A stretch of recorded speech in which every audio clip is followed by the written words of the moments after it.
Welcome back, everybody. It is the PDPreps Podcast. We got a loaded pod for you guys this week, coming your way November 11th, around 11 a.m.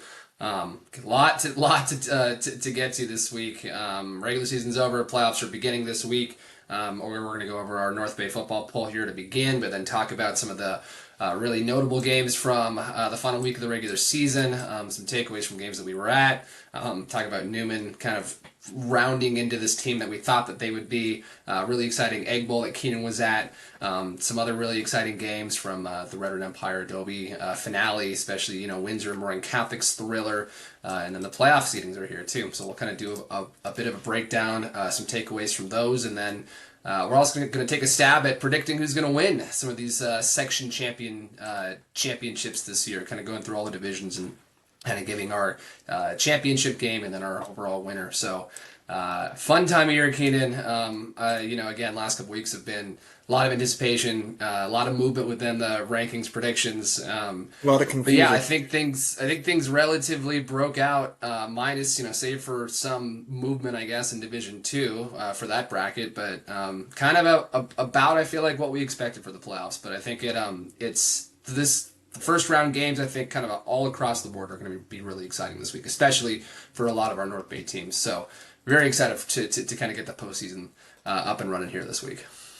Yeah. Two things for the good of the order before we really start. Obviously, Gus wasn't around on Selection Sunday because we had a PD Preps podcast birthday this week, and congratulations. The big Big three ol' zero for Mr. big old Morris over here. 3-0. Hmm. The big 3-0. He's finally in old man's land. But that, and then obviously the other thing, I mentioned this on Twitter too, but all the hard work, Gus, that you put into all the projections, and 50 for 56 is not a bad shout. Got everything nearly right again for the second year in a row. I know the Division Two thing kind of flipped you on its head as it did everyone else, but yeah, just props to you and shout out to you for all the stuff you've been doing with that this year. I know it was a seasons long worth wait, or what's season long work or something like that. I Yeah. don't Um, know. Yeah, but a season's worth of work. There you go. there There you we go. go. That's what There it we is. go. There you go. Season's worth of work. But yeah. Again, big shout out to you. And I think yeah, I think if you were following Gus's projections on Twitter, I think they pretty much landed how Gus projected them to fall. Except for obviously the D2, which I just said, which we just talked about. So we'll get in all of that Yeah. later on towards the end of the podcast. But we have some exciting gamers to get through, and our final Gus North Bay football poll for the before the Yeah. playoffs. We'll jump into that. Yeah, first thing too, but I went 54 for 56 last year, so gotta coach that up a little bit. Gotta get back to the to But new circumstances this year, Gus, that you have to right, that accept. is true. Yeah, I mean, it was, yeah, no, I mean, this is a fun thing to do. Shout out to all the coaches who were reaching out to me too and trying to figure out what was going on. And I mean, it was just kind of a craziness this year. So, feel pretty good about how things ended up. And As yeah, Gus's new agent, he will be charging a consultation fee next year. yeah, exactly. I'm gonna start sending out invoices to all the coaches who were DMing me at this point. No, I'm kidding, but no, it was it's a fun thing to do, and it's a kind of a passion project. I don't really get anything out of it, but it's just a fun thing to kind of put together and do. And honestly, there's a lot of other people who are doing kind of the same thing that I am, just behind the scenes. So yeah, I feel like I have a pretty good handle on how things go. But appreciate that. Hat tip, Keenan. But yeah, let's dive in. We have a lot to get to today, so let's jump right in. North Bay football poll, our final one of the regular season. We're going to be putting this on pause, kind of like our rankings that we did. With from the Press Democrat, we're putting this on pause until after the playoffs are over, until all the teams are finished playing. We'll have one final end of season poll out, maybe in a couple weeks here. Again, once everyone's done. But yeah, it was kind of fun to look through some of our our preseason top tens, and then kind of how things shook out this week for our final regular season one. But no surprise, kind of in our top three spots, kind of the top three teams, all season. Cardinal Newman number one, Marin Catholic number two, San Marin number three. Cardinal Newman again, unanimous this year with unanimous this week with eight first place points, or eight first place votes for 80 points. They just dismantled Vintage 56-0 last week. We'll talk about that game here shortly. Marin Catholic was our unanimous number 2 across the board, got 72 points. They had that really exciting 28-27 comeback win over Windsor. We'll talk about that one here shortly too. And then San Marin, our unanimous number 3 overall team with 64 points, finished All number 8 and 2. unanimous. I know, all unanimous. Again, it makes sense. You know, these 3 teams have kind of been in these positions all year, and just it makes sense that this is how the regular season would finish. But yeah, San Marin closed out the year with a nice 27-14 win over Rancho Cotati. But some really exciting kind of first round games here for all these teams. Cardinal Newman earned the number 3 seed in the Open/Division 1 playoffs. They're going to be hosting San Marin, actually, a league opponent, on Friday night in that first round game. And then Marin Catholic got the 4 seed in the Open Division 1 playoffs, and they'll be they got the 5 seed, and they'll be playing. No, wait, they got. Now it's off the top of my head. I forget what it is. Who? Marin Catholic got the 5 seed. That's what it was. Acalanes is the 4. Be playing at 4 seed Acalanes on Friday night in the first round game over there. So 3 pretty exciting games, and we'll have the Newman San Marin game for sure covered this week. And yeah, Newman is looking like a really dangerous, scary team right now heading into the playoffs. So could be a nice little run coming up for them, but. Coming in at number 4, staying put actually at number 4 is American Canyon with 49 points. They beat Redwood 22-13 on Saturday. Kind of an exciting game actually too. I think they had to score late and went for 2, and it was a good win over the team that tripped them up last year and to end the regular season. And again, a rematch of last year's NCS Division 4 championship game, which American Canyon won. American Canyon is the REC Valley champs. They kind of were already champs after beating Casa Grande, but officially seal up that title with this win. They have a tough first round game coming up this week in the Division 2 playoffs.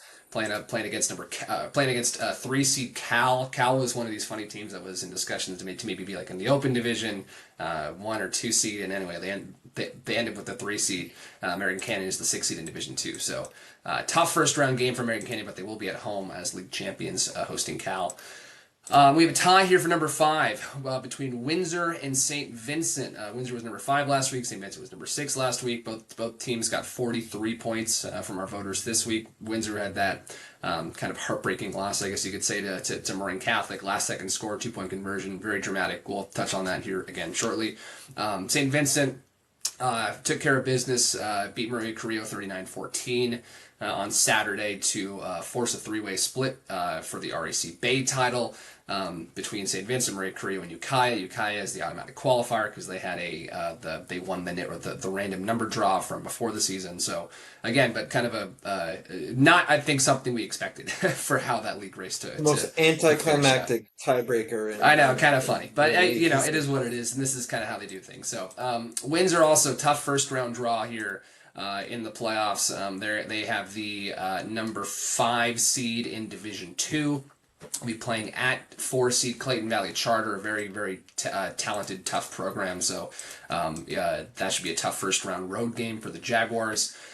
St. Vincent sealed up the 1 seed in Division 5, though they're going to be hosting league opponent Annalee on Saturday afternoon. So it could be a couple interesting games there.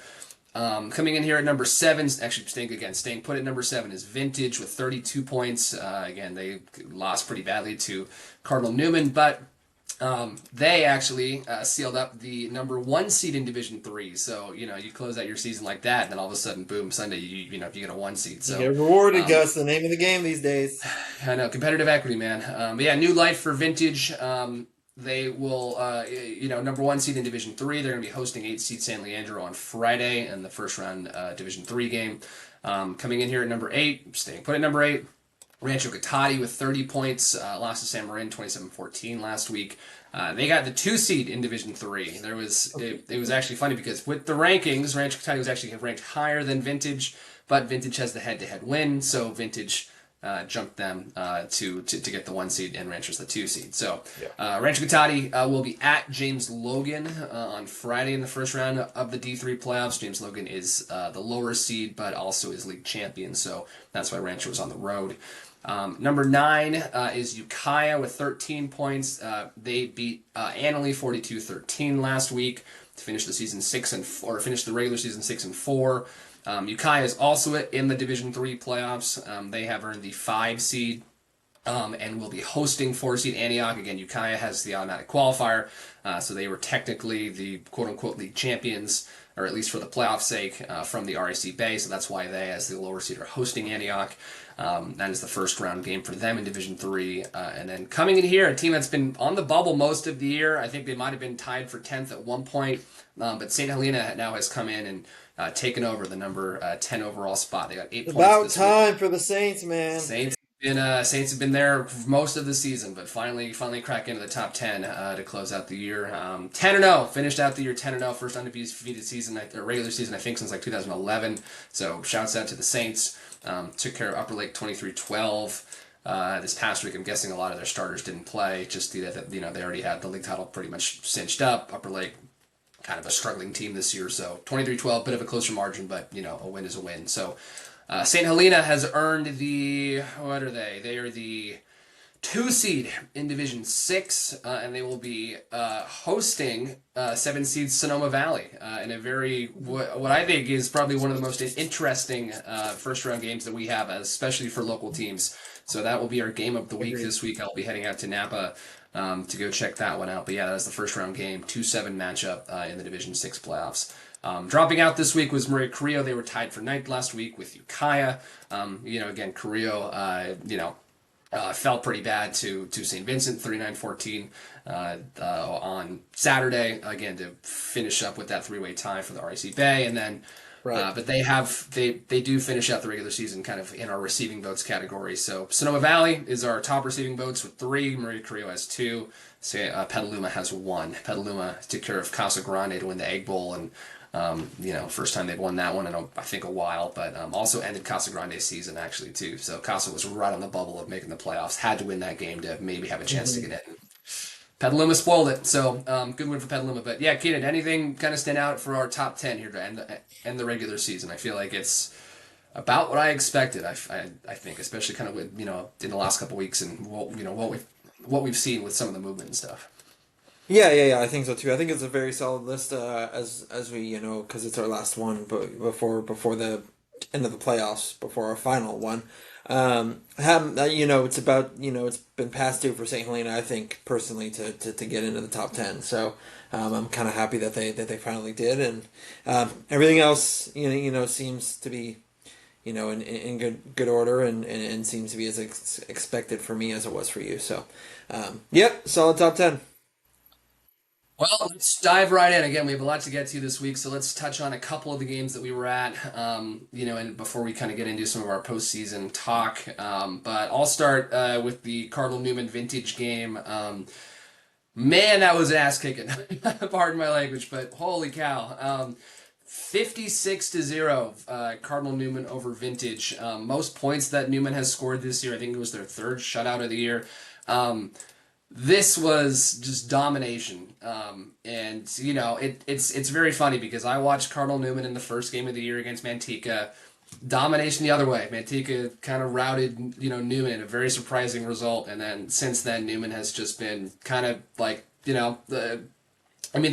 won 9 in a row, finishing out the season with 9 straight wins. The RAC Adobe champions, their first league championship since 2019, which is kind of crazy to say, but. Yeah, I think that this is the Newman team that we all kind of expected that they would be this year. And, they've had some... This season has been tough for them, obviously. Losing LT Redamosa, he missed 6 games, in the Manteca game. They end up coming back. They upset Grant. They go undefeated through non-league play, have that kind of, gritty comeback win against Pleasant Valley.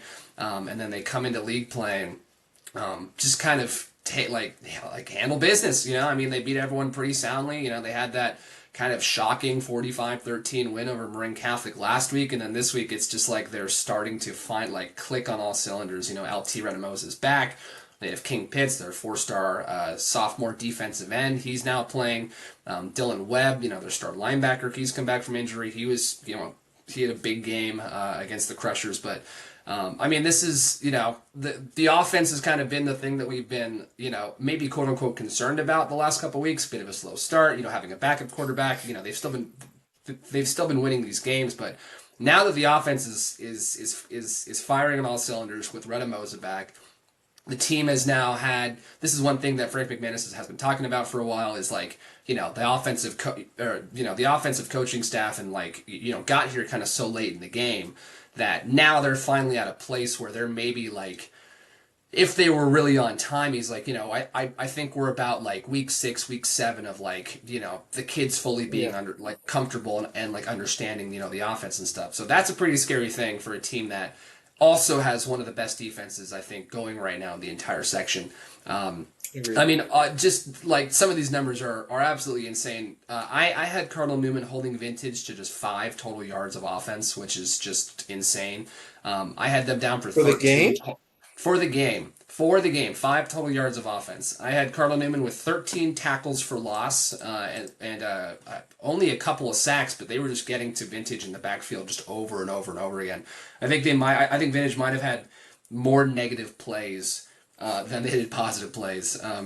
But yeah, Vintage had negative 38 rushing yards for the game. They had 43 passing yards from Blake Porter completed 3 of his 7 attempts, but negative 38 rushing yards, which is just absolutely kind of insane. But again, That's nuts. just kind of shows you kind of how this Newman defense is playing right now. But yeah, I mean, this game was over by halftime. I mean, LT Redamoza rust is off. He was 15 for 17 passing, 227 yards, 4 touchdowns. He hardly even ran the ball. He's still coming back from his shoulder or his collarbone injury, so they don't really want to risk it at this point. But he didn't need to really run it all. Yeah, I mean, just brutally efficient. I think he completed his first 11 passes. Had Jonah Bertoli for 2 touchdowns. Brody Estrella had a rushing touchdown and had a 44-yard receiving touchdown. He actually had 2 touchdowns called back, due to penalties, and then finally got a couple more, later in the game. But yeah, I mean, this was just as dominant of an effort and a game as I can remember from like seeing from Cardinal Newman. And again, I saw them shut out San Marin 17-0 a couple weeks ago too. But this was just offense was firing on all cylinders. Defense was just wrecking shop. I mean, this is kind of crazy too. I think Newman had 453 total yards of offense on, I think, just like 36 plays. They averaged like 12 yards per play or something, which is just nuts. So, yeah, this Newman team is looking very scary right now. I'll just say that. I think last week's win over Marin Catholic was kind of like, all right, like this team is I thought that was domination. putting the NCS on notice a bit, and then this one was like, all right, this Newman team is I think here and ready to compete, for the at least for the Division 1 title. There's I'd say it's maybe a 0.01% chance that De La Salle loses to Pittsburgh, and somehow ends up in the Division 1 championship game. But I think at this point, if Newman can kind of keep up this play, take care of San Marin, take care of either Marin Catholic or Acalanes, end up in that Division 1 championship game, they'll probably be playing Pitt, for the Division 1 championship. Newman has won a section championship too. I also think since 2019. But I think the way that this Newman team is playing, if they can stay healthy, if they can kind of keep playing how they're playing, I think they have a very good shot to knock off Pittsburgh. So, yeah, this Newman team is just firing on all cylinders right now. They're looking scary good. So, could not have asked for a better end of the season for the Cardinals. Yeah, seriously, like I just said, I was at the Newman Catholic game, just last week, and I thought that was domination. They turn around, Gus, and you show up, and they put up 50, 56, and 56. So I think, yeah, like you said, it was their third shutout of the year. Their other two was San Marin and then Armillo, Yeah. where I think it was like 49-0 or something like that. Mm-hmm. Yeah, clearly, LT only needed the Marine Catholic game to get the rust off because all of a sudden, it's just, he's back to his former self, right? Yeah. And him at the helm is just so. It calms the offense down so much. I feel like, and I'm pretty sure you saw it as well. It's just a little bit more of a energy around the offense when he's kind of when he has control of the reins. So. Yeah, Dylan Webb, I think is one of their most underrated players, to be honest with you. Yeah. Especially with the performances he put up just last week against Marin Catholic, coming back from injury, and the way they use him is so smart. I think kind of letting him pick his spots and like free reign a little bit, free roam a little bit, which is plays to his strengths. But he's such a game wrecker, and him. behind that line of King Pitts and Khalil Vitoy and all these other. Oh my gosh! I mean, just watch out. But Mm. yeah, I mean, Newman's getting hot at the right time, Gus. Just as I'm sure they would like to be hot at the right time. But we slowly seen them build themselves up since that Manteca game. Um, and yeah, obviously, they get a league matchup in the first round for the second straight year. Last year they had Marin Catholic in the first round. This Mm. year they have San Marin. So I guess they're just switching the Marin Adobe teams. But yeah, so I think their destiny is kind of in their own hands here. And obviously we'll kind of talk about what that means, later on when we talk about the playoffs and we talk about that stuff. But they kind of hold all their cards to they hold all the cards to what they can do, to how their season finishes out. And if they keep Yeah. playing like they do against Vintage and Marin Catholic, then holy smokes, Gus, holy Yeah. smokes. Yeah. No, it's I mean, this is again like I think I said at at the top. This is I think the Newman team that we all thought could like this is the potential I think they could have reached this year, and they're starting to reach it, right. It's all year. They've been kind of doing it defensively. Carmine Guevara did a fantastic job. Oh, Filling fantastic. in a quarterback to again leading them undefeated up until LT got healthy and came back. And I mean, we talked about this I think last week too, but it was like with LT back, it does kind of open up the open up the passing game a bit more, which opens things up for the Agreed. for Malachi Bethune-Narak, who also had a great game. I didn't even mention he broke off a 55-yard touchdown, but he had 122 rushing yards on 9 carries and 2 scores too. So it's like passing game's working again. The running game is now opened up. Getting LT back puts Carmine back to his position back at safety. Having Dylan Webb back, solidifies up kind of that defensive secondary as well. So and then also again getting King Pitts, a 4-star lineman back too. It's just like every layer has kind of improved, and it's kind of wild because it does seem like in the REC Adobe it's such a war of attrition the last obviously Yes. last year, even in the MBL Oak, right? It was your Ranchos, your Windsors, and your Newmans, right? And it was who was kind of the most healthy, at the end of the regular season. And honestly, most teams weren't. And it seems like Newman is now going the opposite way, where they're getting healthier and better as the season is going on, which is kind of crazy to say, considering who they've had to play here in league play. So, yeah, this Newman team is looking scary good right now, and very excited to kind of see what they do over the next couple of weeks. But that wasn't even our game of the week, though, Keenan. You were at our game of the week. Egg Bowl, always a fun rivalry game over in Petaluma. And yeah, the Trojans snap a bit of a skid and also end their crosstown rivals season, too. So kind of I had picked Casa Grande, but this is just Petaluma's year this year, apparently. Yeah, kind of a double whammy if you're a Petaluma fan. You get to end Casa Grande season, plus you end the Egg Bowl Egg skid. Bowl skid, yeah. First time in Casa's won the last 4 meetings, and other than I think it was 2022, it hasn't really been close. Obviously, 2022, Casa won on that famous double pass to Spencer Allman from Lucas Miles. But other than that, last year, Casa put up 63 points. The year before that, was the year before that? No, yeah, Casa put up 63 points. The year before that, I think it was. Maybe it was that 2022. I can't remember. But anyways, yeah, Petaluma. They proved they were just the better team in Petaluma this year, between the two Petaluma public schools. It was kind of weird, Gus, because Casa was actually the home team. But it was being played at Petaluma's field because Casa's been getting their bleachers redone all year long. This is actually like the third straight time it's been at Petaluma High School, the Egg That's Bowl, true, which is actually, really yeah. weird. It normally flip flops. But with the REC, with the new REC and stuff like that, things change. But Gus, the theme of this, as we both know, is like no matter what the team's records are, it's one of those where it's just always going to be a battle, and it was a battle, to start. Casa broke out, beautiful 14-play 80-yard drive to open things up. They immediately went to Ronan Curley, who's been one of Casa's best players this year. He was very, very good on the day. I believe he had like 133 yards rushing with the touchdown. He also had, but that was also with like 24 carries, and he also had a receiving touchdown as well later on. So Casa breaks that out. Petaluma immediately answers. 6 play, 55-yard drive, all rushing. All rushing in this one. Petaluma didn't even complete one pass today. It was like 450 total yards of just rushing. Petaluma football in a nutshell, right there. Yeah, exactly. So Petaluma does it. Big Evan Clark, one of the best running backs in the area. I think had 3 touchdowns on the day. He goes in for his first.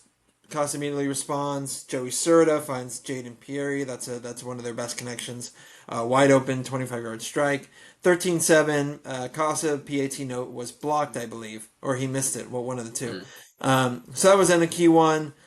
And then and then Petaluma kind of Petaluma got a field goal right at the start of the second quarter, so they got up within 3, and then things started going Petaluma's way. Costa gets down to Petaluma's 4-yard line, long drive, which I found out was one of Costa's plans, was to kind of hold the rock for a long time. It was like a 8-minute drive, Gus. Get all the way down to the 4-yard line, go for it on like fourth and goal, and Petaluma stops him, turnover on downs. And immediately, the very next play, quarterback Aiden Works takes it 84 yards all the way down to the 11-yard line. Setting up Evan Clark, 2 plays after that for a 3-yard touchdown. Bingo, Petaluma immediately takes the lead, 17-13. And then things go from bad to worse to Casa. Very next possession, second play from scrimmage. Serta has a wide open Jaden Pieri down the seam. It was going to be like 50-yard TD.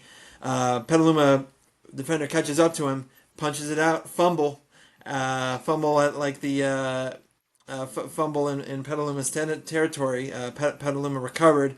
So now there's 28 seconds left in the half. But Casa gets it right back, not even 12 seconds later, on an interception by Ace Davis. So literally the last minute of the second half had as much excitement as the rest of the first half before. So halftime, 17-13. Petaluma gets the ball out of the break. Perfect position for them to be in. Aiden Warts punches it in for 6 yards out, 24-13. And then another long promising drive for Casa. They were at the 30-yard line of Petaluma's. Bingo. Interception. Jack Hoyga comes down with it. 3 minutes left in the third, and if you're Casa, you are just killing yourselves with the mistakes here. Yeah. And Petaluma again capitalized. They turned that interception into points. Brody Stevens, another one of the stud running backs, takes it in 33-13. Casa gets one back from the Curly asserted a Curly pass that I talked about a bit before, 31-22. And then Evan Clark just puts a stamp on it with his third of the day. So it's time from 5 yards out, 38-22 or 38-21, excuse me, and that's the final score. Evan Clark had 17 carries, 108 yards, 3 touchdowns. I know Aiden Warts had like 150 yards with 1 touchdown rushing. I know Brody Stevens had like 150 yards rushing and a touchdown. But honestly, Gus, this might be. It was honestly one of the most efficient games offensively that I've seen Petaluma play this year.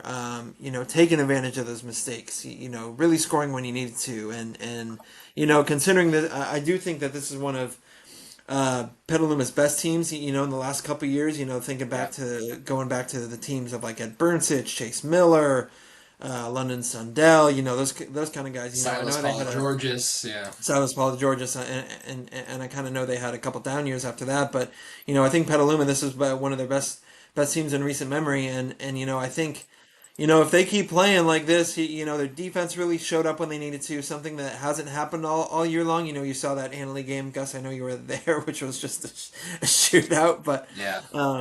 But their defense really needed to step up, and Coach Chris told me after the TAM game, that they played really well in the second half. So I was wondering if they were gonna, carry that momentum over to this game, and they did, and it was good to see from that defensive group, and if their defense holds up keeps wanting to play like that, and their offense keeps rumbling, they have a really really good shot, and we'll talk about this later, at a possible section title game, let alone section championship. So, good win for the Trojans. I know it's a big thing for the community, the Egg Bowl, but Petaluma finally gets the trophy back, and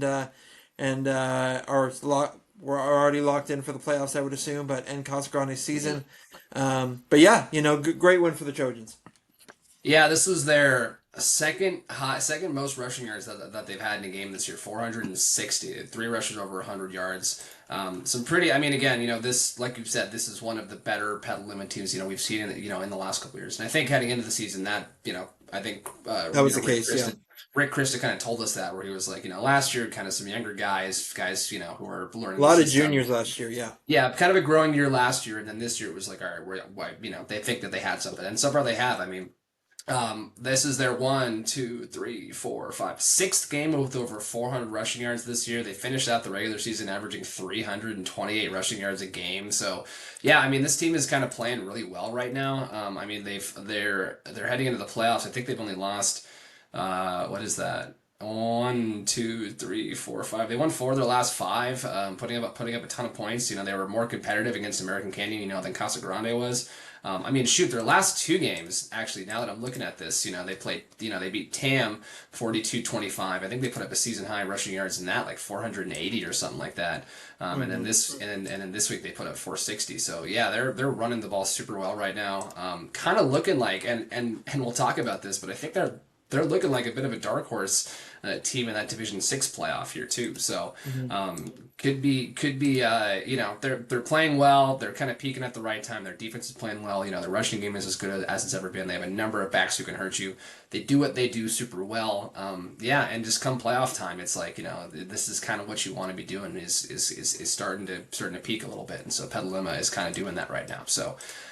Yeah, very good win for Petaluma, and I'm kind of excited to kind of see what they do here over the next couple of weeks, because I think they could have a chance to play spoiler in that Division 6 bracket. Yeah, I totally agree. And their offense can be so hard to stop, too, when it really gets rolling. So definitely physical team. And I think like I mentioned, Evan Clark, Brody Stevens, Jonah Crichton, they just have so many guys that are playing really good ball, and yeah, we'll kind of see what happens. Some other great games this weekend, Gus. Some that we weren't really expecting, especially in regards to the finish. Gus, Windsor, Marin Catholic was just an absolute barn burner. Marin Catholic comes out on top 28-27, but needs a last second touchdown to do it. Gus, this was this was quite a wild one, wasn't it? It was. I mean, we did not have this one staffed, but we were kind of hearing about it as it was going on, and then even as like in the final sequence, it was kind of even crazier than I think we had even first heard it was. But first off, I mean, one of the craziest parts about this game is that Windsor's starting quarterback Carter Vos was a bit banged up, I guess, last week against Rancho Cotati, so he ended up nursing a minor injury, did not play this week, and so instead, Windsor had sophomore Gavin Reestat, who's a very good baseball player. He was the closer and starter last year for the baseball team as a freshman, and I've heard he's just a very good athlete. He played football, or he plays football. He was he was on JV for most of the year. He got called up. He's been playing linebacker, I think, for the last couple of weeks for the varsity team, and steps into his first ever varsity start at quarterback against Marin Catholic, a top 5 team in the entire North Coast section, and has himself an absolute monster game. 262 passing yards on 12 of 21 attempts, 3 touchdowns, and 136 rushing yards, 20 carries with the score. He had touchdown passes, I think, of like 70, 81, and like 36 yards. He also had what turned out to be honestly, it actually might have been what cost Windsor the game. Was he had a 35-yard rushing touchdown to put Windsor up 27-20 in the final couple minutes. But yeah, I mean, this was kind of a crazy game. Marin Catholic goes up 14-0 early. It's then 14-7. Windsor gets a touchdown in the second quarter to make it 14-7 at half. Windsor ties the game in the third quarter. I believe Marin Catholic then scores, and then Windsor scores again, so it's 21-20 heading into the fourth quarter. Kind of a wild sequence here with about, I think it was like 2 or so minutes left. Windsor is driving into Marin Catholic territory. Again, still leading 21-20. Marin Catholic gets an interception in the end zone, so they take over at their own 20, I think, with, again, like 140, 150 left. And Marin Catholic's very first play, they fumble it. Windsor gets it back. I was watching the film on this. Windsor actually gets backed up on a couple procedural penalties, so they're about 35 yards out, and then Gavin Reestad breaks free right up the middle for a 35-yard touchdown. Now, again, hindsight being 2020, you go down in that situation before scoring, you can wind the clock, and I think Marin Catholic only had one timeout left. Instead, he runs it in 27-20. Again, you're going to score a touchdown, if you have a wide open lane there, and also it's like, you're thinking, PAT here, we go up 8, they have to score, go for 2, all this different, all this other stuff. Marin Catholic ends up blocking the PAT, so it's 27-20. They get the ball back about a minute 30 left with one timeout. End up driving the length of the field. They get all the way down, I think, to Windsor's 20-yard line with about, under 10 seconds left.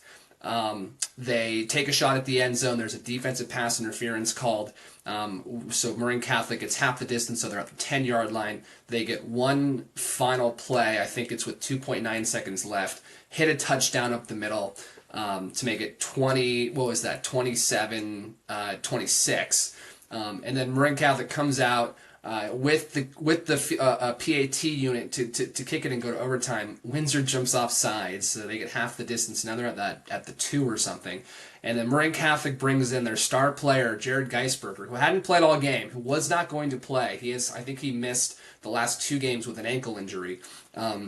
Wasn't going to play, and they decided to bring him in, run Wildcat for a 2-point conversion, and he punches it in with 0 time on the clock to have for Marin Catholic to escape 28-27 winners. So just an absolutely dramatic, as dramatic of a finish as you can have for Marin Catholic. I mean, second year in a row, too, that Windsor has had Marin Catholic on the ropes in the final game of the regular season and just hasn't been able to pull it out. So, yeah, this Windsor team, it's like, they've had a couple of tough results, I'd say, in league play. Obviously, losing to Rancho Cotati, coming up short against Cardinal Newman, having that overtime game against Vintage. But despite their record and despite kind of how they finished out the season, this team obviously can punch above their weight class. So I think I think Windsor certainly showed that, especially with this game. That they definitely have a puncher's shot, I'd say, in Division 2 for the playoffs here. But just a kind of a crazy game, not one that we really expected, but secret weapon with Windsor, Gavin Reestad. It's kind of crazy. For a sophomore to come in and do this in his first ever varsity start against a top 5 team in the NCS with a very good defense, it kind of shows you that Windsor might have something special in this kid. So yeah, we'll see. But Carter Vos is a junior. He'll probably be starting again, this week against Clayton Valley in their first round playoff game. But once Carter graduates, it does seem like Windsor has a kid, waiting in the wings to take over this offense. So. Really. Again, I'd say about as impressive of a showing as you can get in a loss for Windsor in this game. But again, 6-4. I think they've lost 3 of their last 4 entering in, heading into the playoffs. But I still think this is not a team that any team should be taking lightly here come in the postseason. So. Yeah. Oh, yeah. Not at all. And we even saw that last year, against, they had a great game against Amador Valley in the rain, who, everyone thought Amador Valley was without star player Hayden Anderson, too. Without star player Hayden Anderson. So they've known to be able to punch above their weight class for sure. And one of the games you didn't even mention was the San Marin loss that they had as well, which was right. Which was right in that game. Right in that game as well. So. So yeah, Windsor's always going to be super prepared and never one to count out for sure. I do want to let you know. So Geisberger did play a little bit against Newman, but it was just special teams, which I guess was, basically not playing. But I don't know what to say. Yeah. But yeah, so credit to Windsor. They're going to be in just about every game, and I would give them more than a puncher's chance against Clayton Valley, I would think. But obviously we'll see what happens on Friday night. But yeah, very solid showing for Windsor, especially down in Marin Catholic, down in Kentfield too, not even at home. So great showing for them. Yeah, totally. Well, let's transition a bit here in our last couple segments, talking about the North Coast Section playoff seedings that came out. Again, I think, like we said at the top, not a whole lot of surprises as far as from the projections and stuff that I was making, but most things kind of shook out pretty pat. The one thing that was a little funky, obviously, that kind of tripped me up was the kind of figuring out what to do between Cal and San Ramon Valley, for the 8 seed in the Open Division One and the 1 seed in Division Two. Cal ends up with the 3 seed in Division Two, like I think we had mentioned. Kind of a bit of a surprise, but this is kind of where the NCS seeding committee kind of stepped in and was looking at some head-to-head results and things like that. So, but yeah, it was a bit surprising because I think the regular season ended with San Ramon Valley ranked number 8, Cal ranked number 9 in the entire NCS. So, by way of the ranking, you would say, all right, San Ramon Valley should be the 8 in, Open Division 1, and Yep. Cal would be the 1 in Division 2. Well, Cal also has a head-to-head win over San Ramon Valley. So in some occasions, like we also saw with Vintage Rancho, if a team has a head-to-head win, they can flip those two teams. And they've also, introduced a new amendment where they can flip two teams, between an 8 seed in a higher division and a 1 seed in a lower division. So you would think that would be where they would switch those two, but they ended up not switching them. And then they further went into looking at Cal's win losses, or at least head-to-head losses between teams in the same division. Well, they also lost to Monte Vista, who I think was ranked number 12 in the section. And then also Monte Vista had lost to Campo Lindo, who I think was ranked number 11 in the section. So what ended up happening was they ended up saying, all right, well, Monte Vista's beaten Cal, but Campo's beaten Monte Vista, so we're going to put Campo up here at the 1 seed, and Monte Vista at the 2 or whatever it was, and Monte Vista at the 2, and then Cal at the 3. So kind of an interesting way for the committee to kind of step in and do that. But then you also kind of look a little deeper, and I think Campo Lindo actually is also has a loss to the 4th overall seed in Clayton Valley. So kind of one of these things of like, all right, you're changing some, but not all of them with that head-to-head logic. So, but other than that, it's a pretty interesting bracket. I mean, again, Campo, Monte Vista, American Canyon. I mean, this is one thing that's super interesting, I think, with the competitive equity format right now is that, you look at these 1-8 matchups, and in most cases, they're not as crazy as they were in, years before competitive equity. At this point, you might have a team that's a 1 seed that's like ranked 30 or 40 spots higher than the 8 seed or the 7 seed or something like that. Well, in the higher divisions, Cal is ranked number 9, or Campo is ranked number 11, and Livermore is ranked number 18. So that's only a spot of seven spots between NCS rankings for those teams. So you see a lot of upsets, and I don't necessarily, and they're upsets by way of seeding, but I think also us talking about teams having the hot hand right now, it's like really who's playing the best. A 7 seed could easily upset a 2 seed, especially in some of these higher brackets and things. Yeah. So, I mean, even as you go down a bit, once you kind of get into the D4s and the D5s and the D6s and and the D7s, where you have D1 teams that slide down to D3 or D2 teams that slide down to D4, you do see some much bigger discrepancies kind of in the ratings. So those divisions might play out a little chalkier, but outside of that, I think it's like Open and Division 1, and even some teams in Division 3. A lot of these teams are very, very closely ranked, in the ranking. So, I mean, don't expect all of these to be, super chalky, 1 seeds, winning. Expect some 5 or 6 or 7 or 7 seeds to be winning some games in section championship games here. So, but yeah, I mean, I think as far as it comes to, for local teams, I think we had also mentioned this off the top, but I'm really excited for that St. Helena Sonoma Valley game coming up this week. St. Helena 10-0, one of these kind of power Division 7 teams. I think they were the 5th ranked Division 7 team, in the entire section. Sonoma Valley coming off of having its best season last year, making it to the Division 5 championship game, obviously kind of having some new faces this year, but being a very good team. They went 9-1, they lost their opening game and won their next 9 straight. So kind of two teams with a bit of a differing style, Sonoma likes to pass the ball a bit more, but they also have a really good running back in Caden Waldrop, and St. Helena is a very proven run heavy team. So that should be a really interesting matchup. I'm looking at Division 5 too as being really interesting. St. Vincent as dealing with some injury issues right now. Ferndale, finishes out the year 10-0. I think they also set the overall state record for most points scored in a season. So Ferndale is looking like a really good competitor for St. Vincent. Ukiah has some tough games in there, but I think Division III could be a little wide open as well. And then, yeah, like we said too, I think Petaluma could be one of the surprise teams also in Division 6. They're playing super well right now. So I think this is going to be a really exciting playoffs. I'm excited to kind of see how some of our local teams do, even though they're not. We have 2 1 seeds in Vintage and St. Vincent, but again, I think Division 3 is pretty open. St. Vincent again, should be the favorite in Division 5, but we'll definitely see if Salesian or if Ferndale has something to say about that. So yeah, I'm excited. I think this should be a really good playoffs and. Yeah, I'll still be tracking some data because I think last year, again, when they went to this competitive equity format, they were trying to do it in one to eliminate some first round blowouts, which that succeeded in working last year, and then two, they wanted to give some other teams a chance to win section championships, and that also worked. So we'll see this year kind of how that plays out because this will be the second year of competitive equity, and I'm fairly certain that they're going to keep it. Just looking at how things are, they fixed the issue this year kind of with instituting the new wins-based qualification thing to get more of the small teams in. So more of the small teams did get in.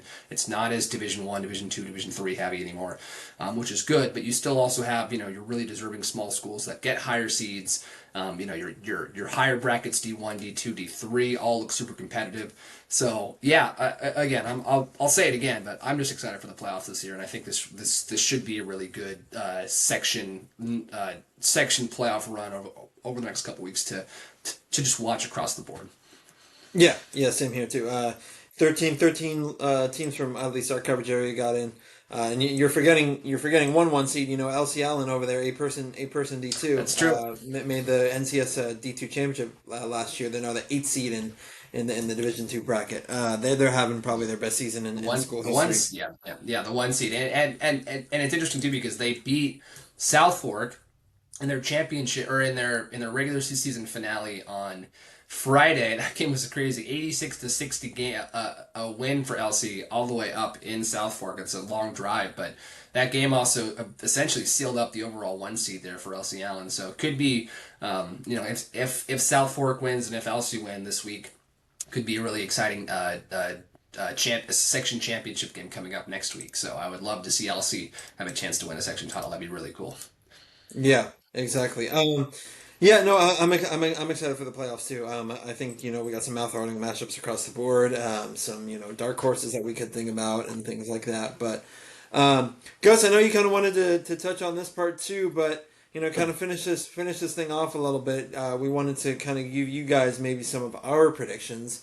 Obviously, we didn't work on this together. We have individual predictions of who's going to take each division. So we have an open champion, Division 1 champion, 2 through 7, and then I at least have the 8-person champions as well, the 2 divisions in that thing as well. I'm pretty sure. So Gus, let's kind of work our way down here, starting with the open. I think it's pretty unanimous between the two of us.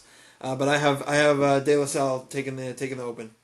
Yeah, De La Salle over Pittsburgh. De La Salle is just, this is a De La Salle team from everything I've read and everything I've seen. This is a De La Salle team that is maybe a couple tiers above what they've been the last couple years, which is a crazy thing to say for De La Salle, which I don't think is lost. I think they're 12th in the country or something like that. 13th in the country. Yeah, they're. I think they're a top 5 or 10 team in the entire state at this point. And California has a lot of the top teams in the entire country. So, yeah, De La Salle, no doubt. I think wins the Open Division championship, and I think will also be the Open Division NorCal representative for the state playoffs too. But that leads us down to Division 1. I'm going a little North Bay homer right here. I'm saying Cardinal Newman does upset number 2 Pittsburgh for the Division 1 title. I think Pittsburgh is going to be beat up after the De La Salle game.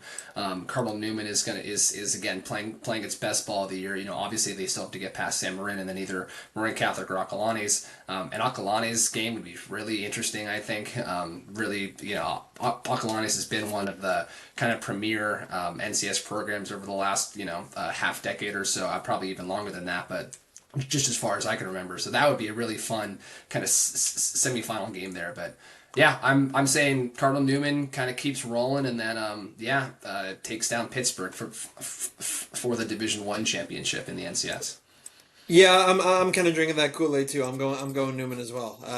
It might be a little bit of a homer pick, but that they are just absolutely on fire. I think they're the hottest team in the NCS, apart from maybe De La Salle, obviously. Who's on another winning streak or whatever. But apart from the open loss last year to Mater Dei, but yeah, I'm going Newman too. Like you said, an Acalanes game would be fantastic. You remember a few years back they had that game in Acalanes that was decided by a field goal by Patrick Yep. Gardner. It was like 17-14 or something like that, or 14-11 or 13-10 or whatever the score was. So that would be fascinating. I think the Acalanes Spring Catholic game is going to be fascinating too. I just think that's one of the more fascinating opening round matchups we have. But yeah, I'm going Newman. We'll kind of see how it falls, but I'm going with the Cardinals to take that Open Division title. I do think that they can beat Pittsburgh. Obviously, they beat Marin Catholic better than Pittsburgh beat Marin Catholic, so there's kind of common opponent there, I guess.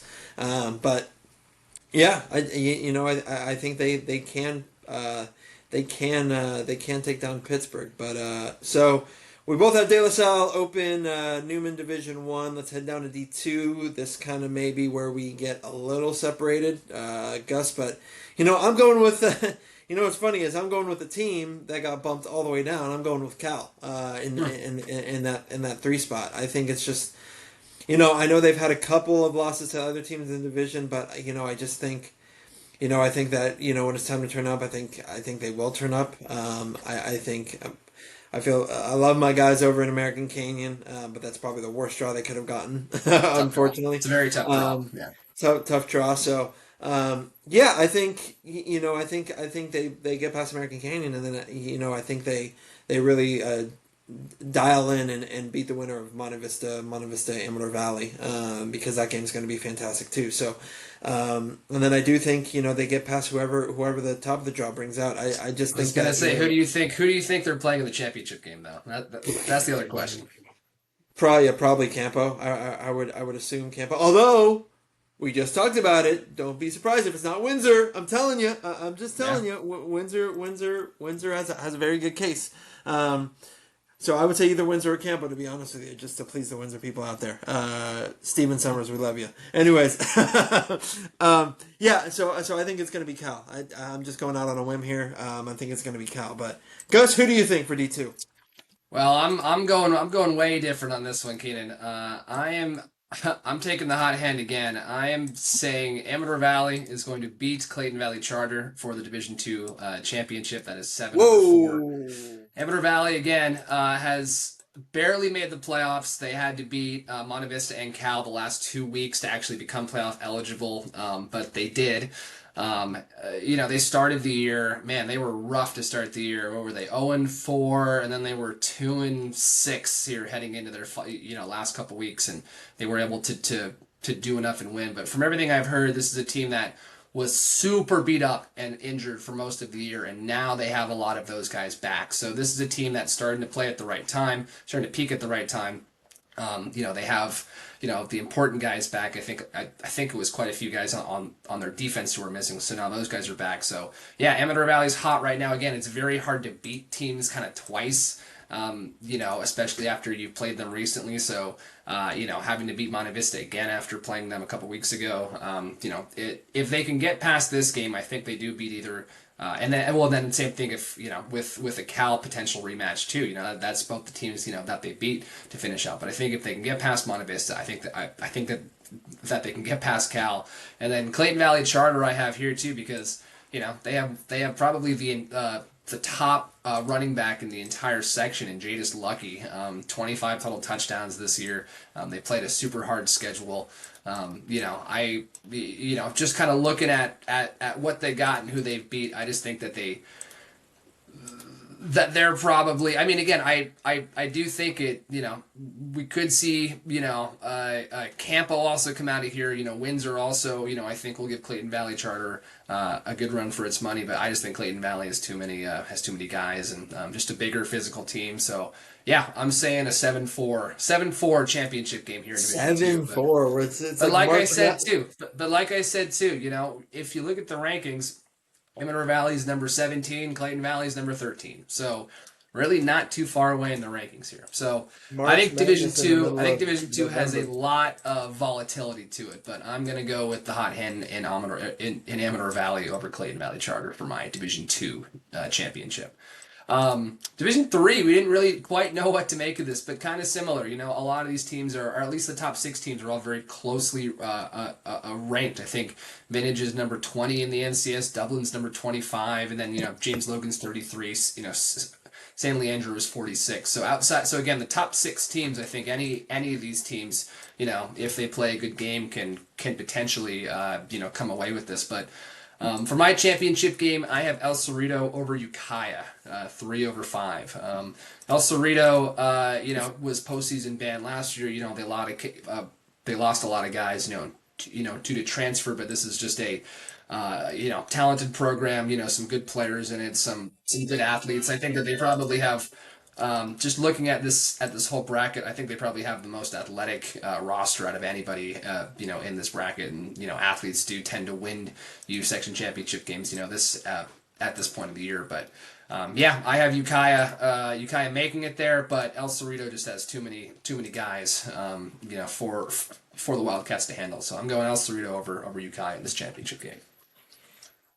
Yeah, I'm gonna be rolling with probably one of the best defenses I think and most underrated defenses in the section. I'm actually gonna go Rancho Cotati, believe it or not. All right. I think they get past El Cerrito. I think their defense is probably the best in this bracket by a mile, and I think it's one of the best, in the North Bay for sure. I have the beating Ukiah in a rematch of the opener, where Rancho Cotati won in Roanoke Park. I think, you know. I know Vintage is a one seed, and I know they're very tough to stop and stuff like that. But I think if Ukiah and Vintage match up, I think the Wildcats might get them. So, I have Ukiah making it from that side of the bracket, and then I do think Rancho, tough trip down there to James Logan, to open things up. But I do think they get past James Logan. The thing with Rancho, is that offensive consistency. We saw what they could do. We saw what they could do offensively. Against Ukiah, what am I doing? Against Windsor, right? Because we know their defense can keep them in games. Can the offense, really get to that consistent level? So if French can do that, I think they run. I think they win this bracket. I have them winning this bracket. So yeah, I'm just right in the defense here. Defense wins championships. The cliche, but Yeah, that's fine. but we'll see. So, anyways, yeah. So that's who we have for D3. Division 4. We don't really know too much about this one. No local teams in this one, Gus. I think the closest local team we have in this one is Redwood, and they're the Redwood, seventh yeah. seed. But didn't really know what to make of this one. Hayward got the number 1 seed. I've seen them play this year. Gus, I think did you see them play against Windsor? Did not. No, haven't seen them. So I think that's the only team from this bracket I've really seen this year. But that gives us some room to be creative with this and kind of see. So I'm going to go with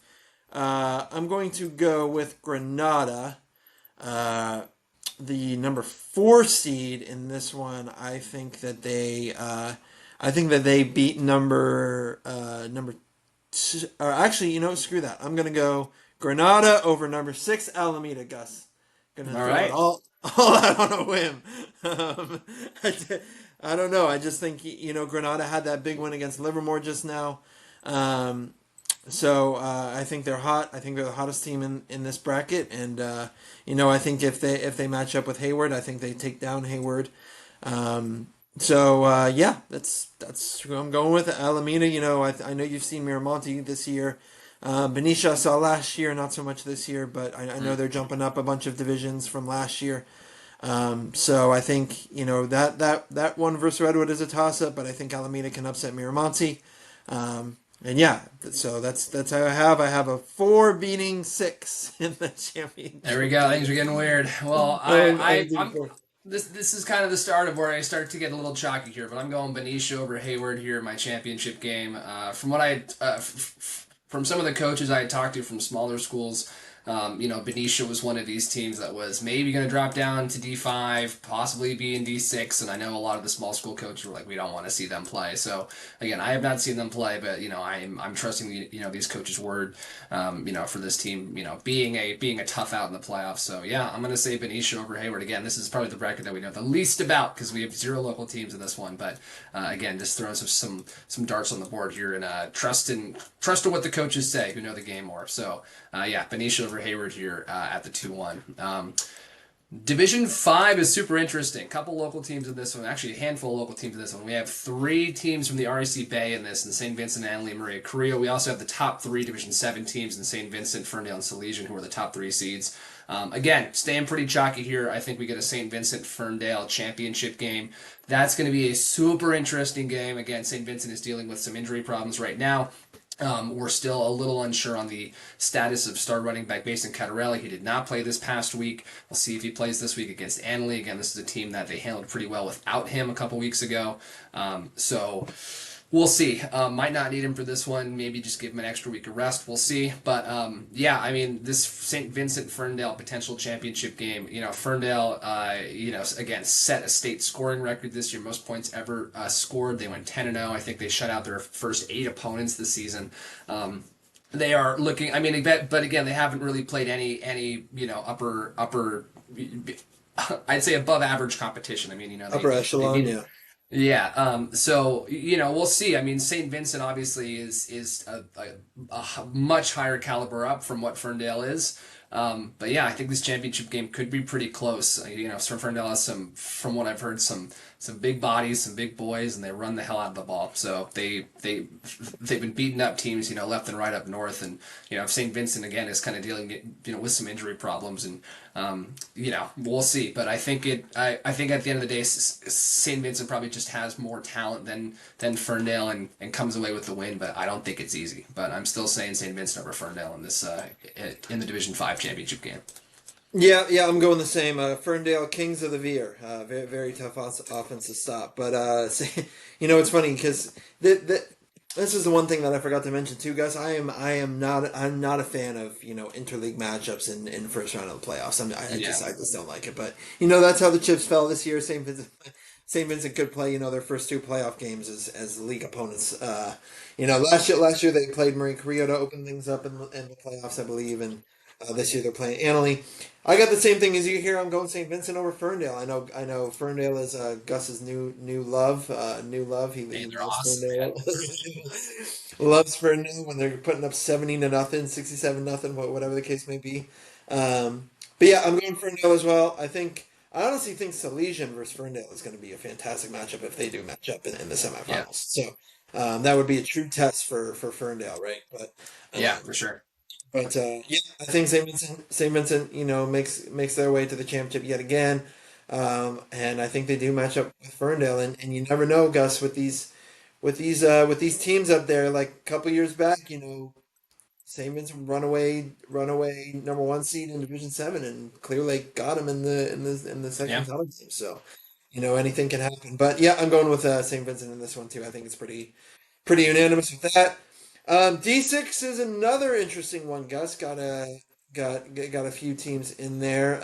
It's a pretty how the bracket lined up, Gus. I think this one's pretty interesting. We kind of touched on it a little bit. You mentioned St. Helena, Sonoma Valley. We also got Petaluma going up to Fortuna in that one. Bishop O'Dowd getting the 3 seed. I'm going a little off the against the grain here, Gus. I am going Petaluma to beat Bishop Mm. O'Dowd in the Ah, championship game. Um, I've seen Bishop O'Dowd play, uh, and they lost to Rancho, but they didn't have any of their star running backs or football fullbacks or anything, and their quarterback was a little banged up. So when all of them are healthy, they're incredibly tough to stop.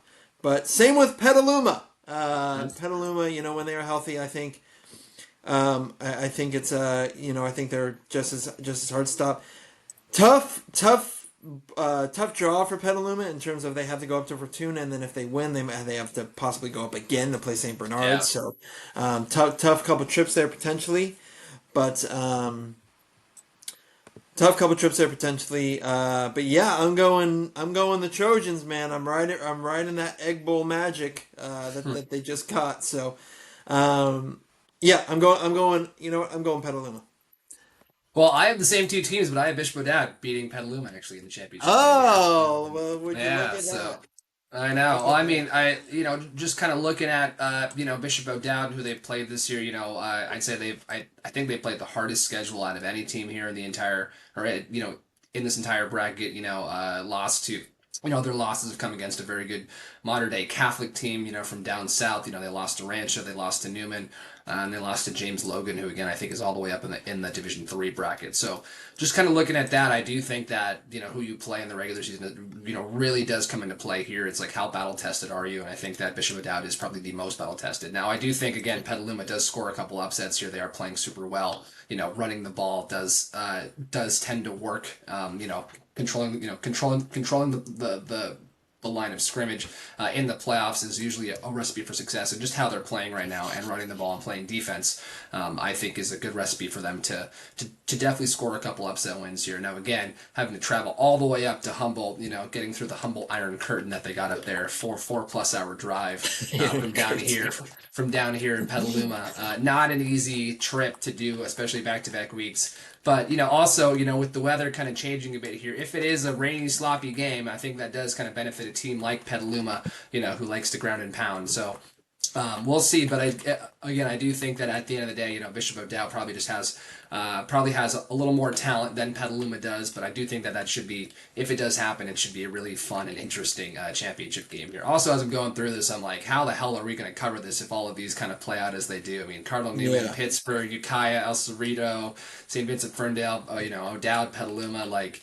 Again, this is all just our predictions and uneducated predictions here too, but it is like one of these things of like, man, I don't know how we're gonna do all this stuff. But moving on here to our last couple divisions, but Division 7 again, another bracket that doesn't really have any local teams in our coverage area, but I think also this one plays out pretty chalky. Just kind of looking at some of the rankings and stuff here from these teams. Middletown is the overall number 1 seed. Number 2 seed Piedmont is 8 spots below them in the rankings, so I do think that Middletown should be a pretty heavy favorite here. I think that this championship game will be between a rematch actually between Middletown and Willits, and I think Middletown comes away victorious again. So Middletown was probably the second best team in the entire NCL this year. They had their only loss in league play came against St. Helena, and it was like a last second touchdown for the Saints. So I think Middletown should be a heavy favorite here, and I think they dispatch Willits, their league opponent, again here to win the Division 7 section title. yeah. I agree. I think it's Middletown Willits for the championship, and I know Middletown beat Willits. I think Willits only scored like 7 points in that game, but um, yeah, I'm going Middletown as well. Right, we're kind of riding the hot hand a bit here. Don't know too much about some of the other teams, but we do know what kind of ball they like to play up there in the NCL, Gus. And it's brutal, it's physical, it's just a gauntlet. So I'm going with Middletown as well to beat Willits, the one beating the three in that bracket. Last couple ones here, eight. Let's go to the 8-person brackets, Gus. Don't have any local teams there in the Division 1 bracket, but my alma mater, the Stuart Hall Knights, get the number 1 seed yet again. And I am going that they're going to finally get over the hump, Gus, after 4 years of pain and losing section title games to Branson and South Fork and all these teams. They finally get over the hump. I have them beating Tamales actually in the championship game. I think Tamales has been playing really well as of late. Um, and yeah, Stuart Hall finally wins the section title before they make the long way to jump. I believe that they are going to make up to 11-man football next year. I hope so. Pray to the gods. But go Knights, baby! Take the title. Yeah, I think this is a pretty clear cut runaway section championship for the Stuart Hall Knights. Yeah, I mean this is a team that's undefeated on the year. They have allowed 24 points all season in their 10 games. They have even played, I think, a couple of division or of 11-man teams here as an 8-man team. So this is a team that is going, like Keenan said, set to make the jump up to 11-man football next year. And this is just I think it's just a brutal matchup for everyone. I mean, they're playing a Branson team in the first round as the 1-4 matchup. This is a Branson team that they beat 70-6 last week in their regular season finale. Oh, They also have beaten Priory 20-0. They beat Cornerstone Christian 41-0. So I mean, do the math there. I mean, they've just been steamrolling every team in this in this division. So I think it's Stuart Hall over Priory, and I think by quite a bit for that Division 1 eight person title. But Division 2 8-person, we have number 1 LC Allen. LC Allen has never won a section championship before. They had that really exciting down to the wire Division 2 8-person championship game last year. That they lost to Cornerstone Christian, I believe it was. This year, I have number 1 LC Allen over South Fork. The Lobos getting over the hump. LC Allen, I believe, has beaten all of these teams this year. They just came off beating South Fork pretty handily. They beat Potter Valley 34-18. I don't believe. Oh yeah, and they also took care of Cornerstone Christian 32-6. So I think South Fork will be their toughest game if they do, or if that rematch does happen in the championship. But this LC Allen team has a lot of weapons, and they're senior heavy, and I think they're hungry for revenge and hungry to right the wrongs of last year. And I do think LC Allen is gonna come away with an NCS championship this year, which would be awesome to see. But yeah, I have LC Allen over South Fork here in this one. I have the exact same thing. South Fork, we had no idea what to make because they were playing 11-man football again like last year, and a couple years back had a couple 11-man games, so we didn't know if they were 8-man or 11-man. But yeah, I'm going with the Lobos too, man. I'm riding the wave, dude. They're having a great season, and they really turned it around since that loss last year in the NCS title game. Getting that revenge against Cornerstone Christian, like you said, but going with the Lobos, man, to get it done, and hopefully bring a section title to LC Allen for the first time in gosh knows how long for any sports. Yeah. So, those are our predictions. I know it was a little bit of a longer pod today, Gus, but if there's anything else for the good of the order before we send these fine folks on their way. No, only thing I can think of is a shout out to St. Vincent Volleyball for winning the NCS Division 6 championship at the game I was at on Saturday. They won NorCal's Division 6 last year. They actually played the same team that they played in NorCal's and also in the Division 6 championship game. They were runners up in the NCS Division 6 last year. They lost to SF Waldorf. They ended up facing them again, in a rematch in NorCal's. Ended up winning that. This year, same matchup here for the NCS Division 6 title. Took care of business, a 3-set sweep, and St. Vincent is now playing in the NorCal Division 6 championship to look to go back to back. So shout out to the Mustangs for doing that. Cardinal Newman has also advanced into the NorCal volleyball playoffs, our last two local volleyball teams are playing. So more stuff to come on that front. Oh, also a shout out to Cardinal Newman. Flag football too. I covered their NCS championship game last week. They finished off an undefeated season, 24-0. They captured the NCS Division 2 championship. They beat Acalanes pretty handily, 34-6. Nicole Haimes, just an otherworldly player at quarterback. Her sister, Naomi Haimes, caught a couple touchdowns, two interceptions for sophomore Molly Friedman. This is a Newman team that. Talking to some other reporters who were there, were like, I think that this Newman team could compete and maybe beat a lot of the teams in Division 1. The NCS kind of broke up their divisions this year into D1 and D2 based on school size. Newman being a smaller school was in D2, but had it been a competitive equity format, kind of like we have in other sports, they definitely would have been up in Division 1 and probably had a chance to also win a section title in Division 1. So I know that talking to head coach Tino Retamosa, he is really looking and hopeful to schedule some of the bigger schools and more talented schools from the East Bay next year, kind of in preseason. It's tough because there's 20 league games that that we have in the NBL. So I'm wondering if they're going to kind of keep that same amount or maybe cut it down a little bit. we'll see. But yeah, this Newman team was super fun to watch. I caught a couple of their games this year, and just absolutely, a dominant program here. And they have a lot of seniors or a lot of juniors and sophomores coming up, and for next year too. So maybe this, the start of a dynasty or something going on here. But yeah, very fun to watch them play. No, dude, they're really good. Trust me, they have I know they're really good, but like sophomores, juniors who are all competing. I mean, like they have some freak athletes. A lot of soccer players, a lot of I think softball players, track players, a lot of people, just really good athletes for Newman. And I mean, again, talking to other reporters, it was like, yeah, this team's really freaking good and could beat a lot of teams in the section. So we'll see. But yeah, so shouts out to two more of our section champions from the North Bay this year. So that's all I got. Keenan, anything else you want to add, or let's send the people on their way? Nope, longer pod today, but let's send these people on their way. Lots to look forward to this week, folks. Make sure you follow all of our coverage and stuff like that. But other than that, thank you guys for watching and listening, and however you consume this content. And we'll catch you guys next week after the opening weekend of high school football. See you guys then.